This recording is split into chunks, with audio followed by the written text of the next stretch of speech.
Hi, this is Teddy, and you're listening to David Plouffe and me on Two Broads Talking Politics, part of the Demcast Podcast Network.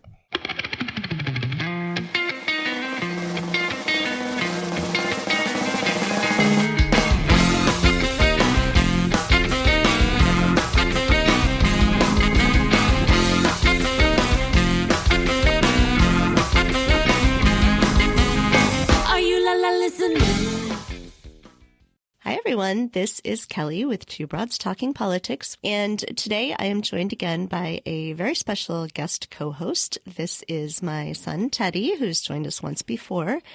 And I am going to turn over the episode mostly to Teddy now. Go ahead, Teddy. Hi, I'm Teddy. Today we're joined by David Plouffe, Barack Obama's former campaign manager, who has written a new book called Ripples of Hope, Your Guide to Electing a New President. Hi, Mr. Plouffe. Hey, Teddy. Nice to meet you, at least over the phone, buddy. Yeah. Thank you for joining us today. I have a few questions for you. Absolutely. I can't wait to hear them. Good. So my first question is, how and why did you first get involved in politics? Were you involved as a kid? I actually wasn't involved as a kid, but Teddy, back then we had these things called newspapers, and I used to read the newspaper a lot, like at our kitchen table. I know, but that's all we had. We didn't have, the internet or news on phones, and so I read the newspaper and was very interested in politics, but I didn't really get involved until I was in college. I worked on my first campaign, a U.S. Senate campaign when I was about 20, and really enjoyed it, and learned that one person can make a big difference, which is kind of the message of my book, Ripples of Hope, which is even people like you who don't have a vote, you have a really powerful voice. And I know I've got two kids, 15 and 11, and it makes me so excited when they're passionate about something. And so that's the lesson I learned early, which is, just the average person spending some time on a political campaign can really make a big difference. Yeah, so my second question is, what was your favorite thing about being Obama's campaign manager? Well, we won. That's always nice. But more, he's just a really good, decent person. And we built a campaign that was, for the most part, filled with good, decent people. So it was not a lot of people who were there because they wanted to work in a White House or because this is something they had spent their whole career trying to do. We just, like this person, I knew him, quite a while before he ran for president. But others joined us who just were motivated by him. And so the other thing was exciting is so many people got involved, including young people in his campaign who volunteered their time. They knocked on doors. They made phone calls. They made posters. They, contributed money. And so that campaign was really fueled by people, just average people. And, politics sometimes is too much about money and advertising. And so for me, it was super nice to be part of something that at its core was a good person who believed in people. And that's what the campaign was. And, it was very intense. It was a lot of hours. It was a lot of pressure at the end. But at the end of the day, it was just a pleasure to be a part of. Teddy was too young, certainly wasn't alive yet for Obama's first campaign, but he was for the second, but probably too young to remember this. But we live in Hyde Park in Chicago, and so this is, Obama Central. Everyone here really loves him. There's still a dry cleaner on 55th Street that says Obama's dry cleaner. So, yeah, you're definitely at the center of the Obama story. Yeah. So my third question is, what made you want to write this book, Ripples of Hope? Who do you hope reads it? Well, it's interesting, Teddy. I started working on a book for adults, which is it's similar. It's basically my thoughts about what the average adult can do in this next election. Both why it's important and some ideas for some things folks can do. But it's really the spirit of activism. Like, you can't wait for anybody else to do it. If you don't jump in and help elect a new president, it's not going to happen. And I started thinking of the power of young people. Part of that is the experience from the Obama years where so many young people were so passionate, even people who weren't old enough to vote. And that made a big difference on their parents and their aunts and uncles and their grandparents. And I just thought, kids have so much to offer. They're creative. This election is much more about their future than mine. And so I'd love to, encourage them to get involved, help their parents do a good job getting involved, but they themselves can, get involved and, create posters or art, maybe encourage their parents to volunteer and tag along with them. If your parents are cool with it, not all parents are, but, kids can also help their parents how to, use social media more effectively. So I just think that kids can be so powerful in this election. And I don't think I don't think there's anything that makes me really listen and get excited and really come to attention than when a young person's passionate about an issue or an election. And so I actually think that young people under the age of the 18, even though they don't have a vote, could really, really play an important role. And it's beyond this election. I mean, it's any election. It's any movement. It's any issue. Sometimes I get pretty, sad about state of affairs. And what makes me optimistic on those days is when I think about the young people I meet, who I'm just convinced are going to make this a better world. Teddy, do you have a favorite political thing that you've done, an event you've gone to or anything? What was that? The Elizabeth Warren rally that you went to? When was it? I'm just saying which one was it? Oh, it was, I think back in November. So Elizabeth Warren came to Chicago and Teddy went and stood in line out in the cold to go see her. And was that fun, Teddy? Yeah, I met her. The picture was really funny. He wore a fake mustache and nose to take a picture with her, one of the selfies. With eyebrows. And his little brother was a big Kamala Harris fan, so he got to go to a Kamala Harris rally. He did. Wow. That's really excellent. Well, you get to see the candidates in person. Not everybody gets to do that. That's terrific. So my next question really reflects on your answer for my last question.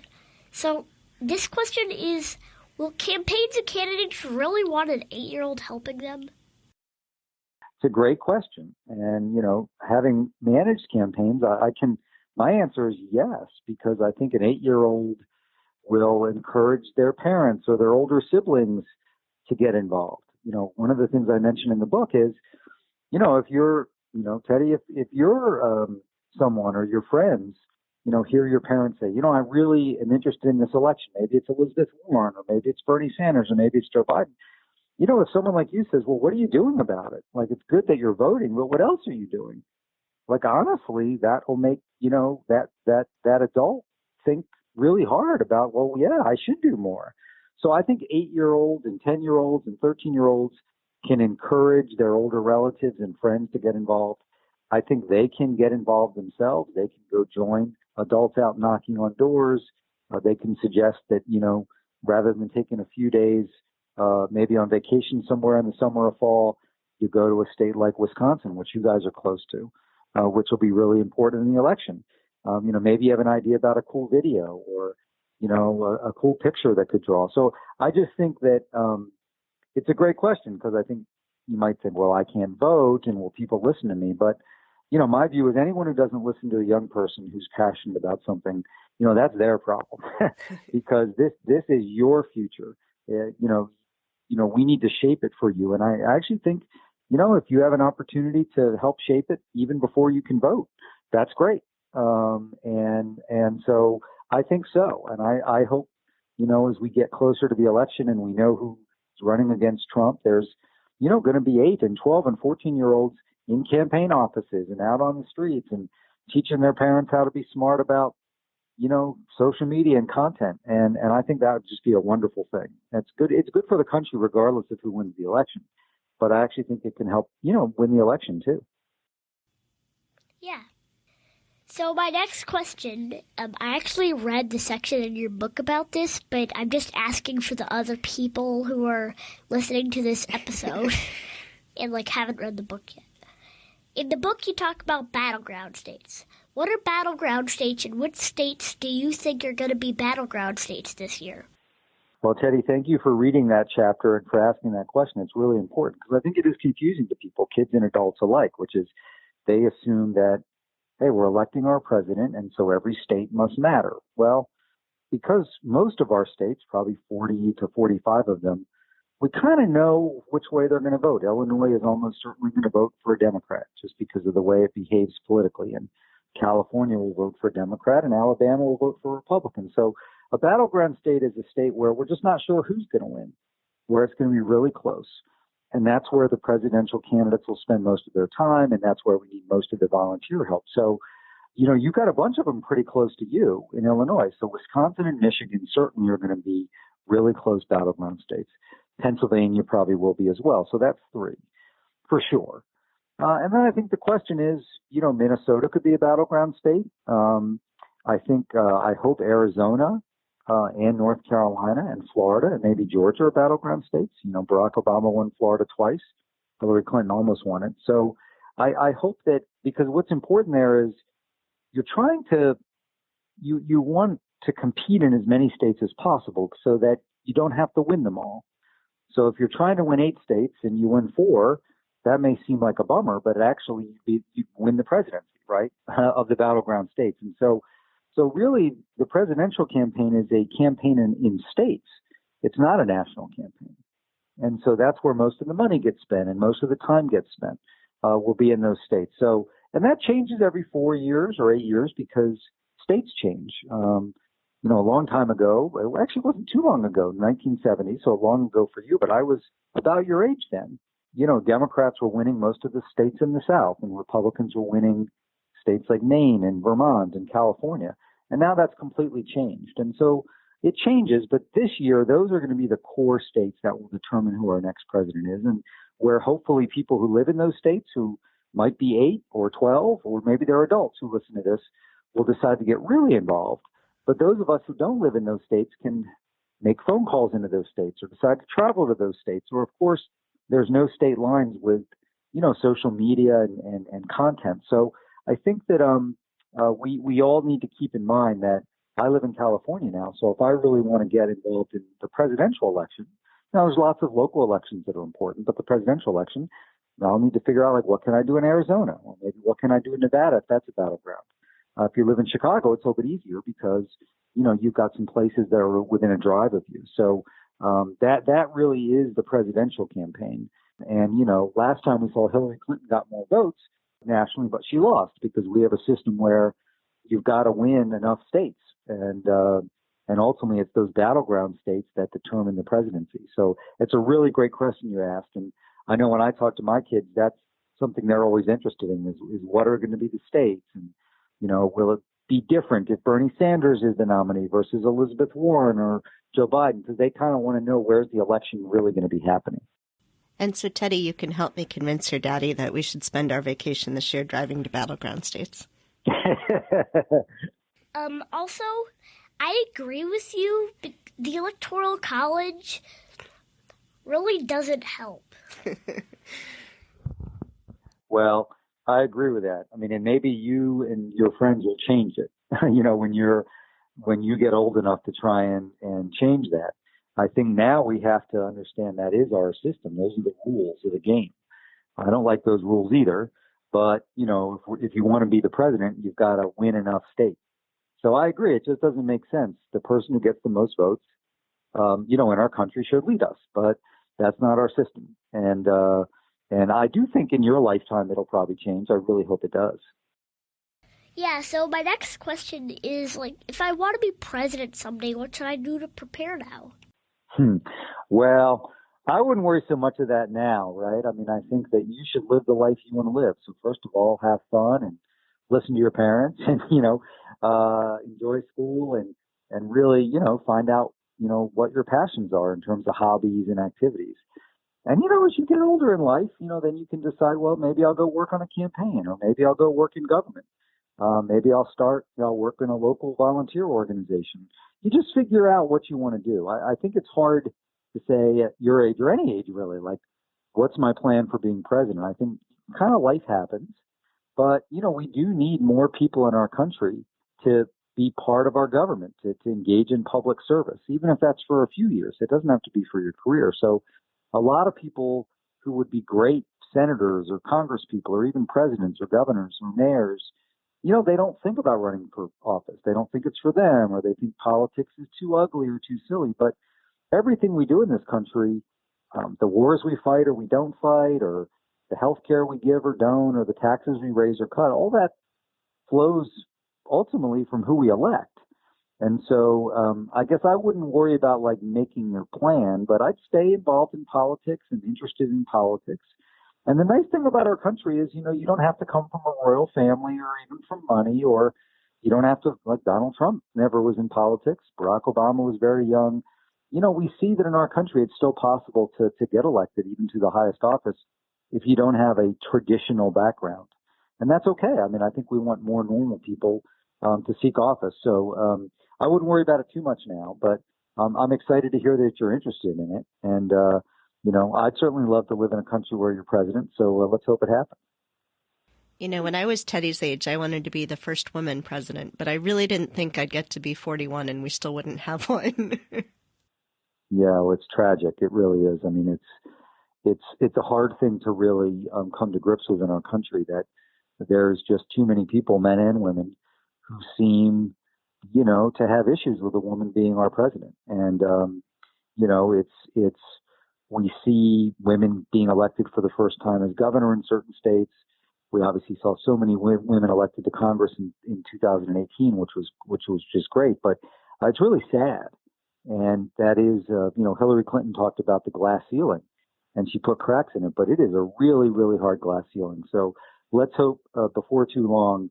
Honestly, I'm a Democrat, so I hope a Democrat wins, and maybe Elizabeth Warren will be the person. But if she's not, that's the only thing that'll make me sad on election night, is if we win and it's not a woman, because it's far past time. Yeah, so this is my last question, and I think it's a really important one. What is your hope for my generation? Mommy, what is my generation? So Teddy's generation, I think you're maybe Generation Z, sweetie. Yeah, you're the younger side of Gen Z. Well, so first of all, Teddy, I hope my generation, I'm Gen X, and the millennials who are a generation older than you, don't mess things up anymore for you. So let's hope that, we do as good a job as we can, so that when you, really get into adulthood, and again, I hope you and your friends and people your age get active before that, but, that you have the ability to, on climate change and on diseases and on making education affordable and on making housing affordable, that, you guys are able to do that. So I really think that your generation is, you've got a great spirit. I think you're not selfish. I think you're selfless. I think your generation sort of sees yourself as part of the world community. You love your community where you're from, in Illinois, but you don't understand why we would treat people different who live in different parts of the world or look differently than us. So I have a lot of hope for your generation. So for me, it's let's hope, my generation and the millennials don't mess it up too bad for you. Yeah, and then you guys, really do the amazing things I think you'll do, and make this a planet where everybody can live in peace and live the kind of life they want, and a lot more love and a lot less hate. And I'm confident you can do that, because I just think that's how a lot of young people, that's how you're wired, and I think that's a really good thing. All right. And so this book, Ripples of Hope, and the grown-up companion version, A Citizen's Guide to Beating Donald Trump, both come out on Tuesday, March 3rd. Is it purposely on Super Tuesday? It's interesting. We had to make that decision quite a while ago, like back in the fall. And I thought it would be a good time to come out because, generally after Super Tuesday, either we know who the Democratic nominee will be or it's down to a couple people. Plus, a lot of people will have voted. So you think about that. If you're in California, you voted, and now you think about what's next. And, you all in Illinois are voting on March 17th. And then, it's like, okay, what do we do now? And my hope is both adults and children, and maybe, in some families together, think about what's our plan for the general election. Are we going to volunteer? And if so, how? Are we going to contribute money? And if so, how much? Are we going to be active on social media? Are we going to host events? So that's the timing. I thought about waiting till June, but honestly, it's just too close to the election. So I really want people to spend some time in March and April and May, if they can, thinking about, okay, what's my personal plan? What am I going to do?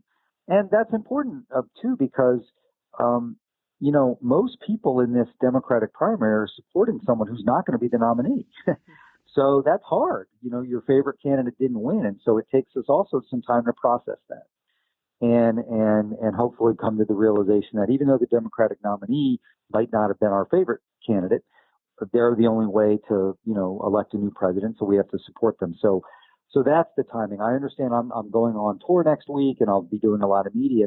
I'm going to get a lot of questions just about, well, what's going to happen in Illinois or Florida? And, who's going to win? And that's, I'll answer those questions, but I'll say it's all relevant to the book because before we know it, we'll be in the general election.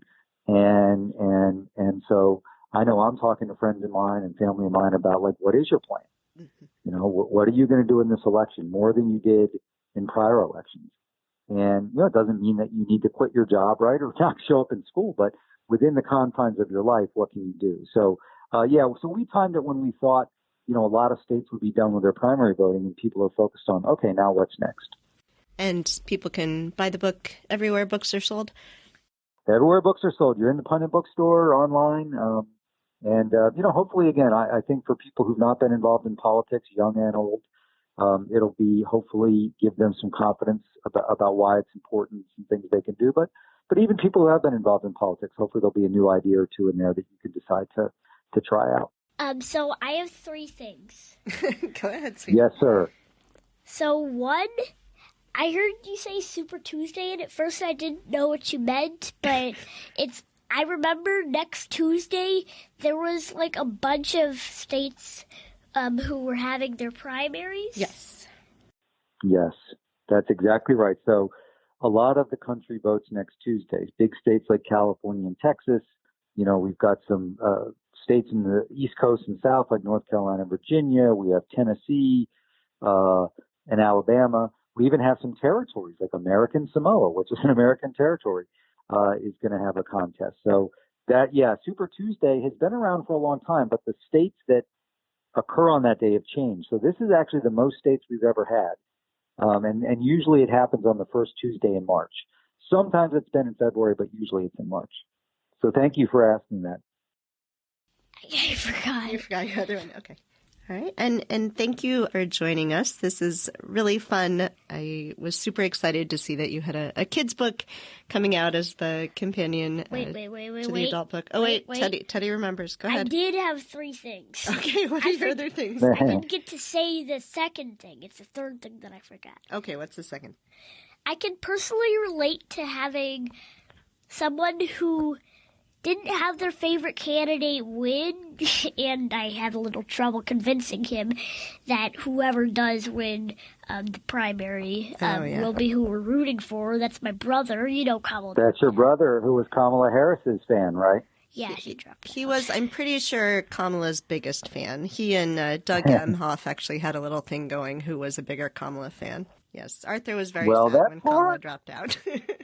Yeah, it's hard because you kind of almost fall in love with these people, and then if they drop out or they don't win, it's super hard. And I think whoever wins needs to understand that people, it's going to take a little time. You just can't snap your fingers and say, okay, your person lost, now come help me.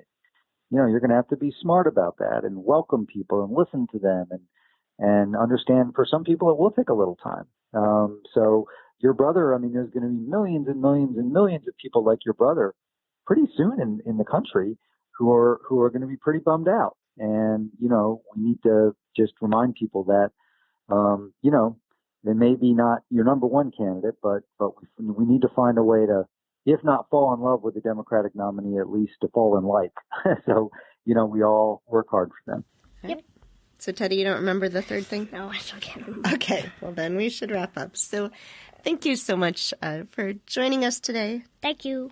Thank you guys for having me. And Teddy, it was really great to have a discussion with you. And again, I'll be volunteering on your presidential campaign in about 30 years.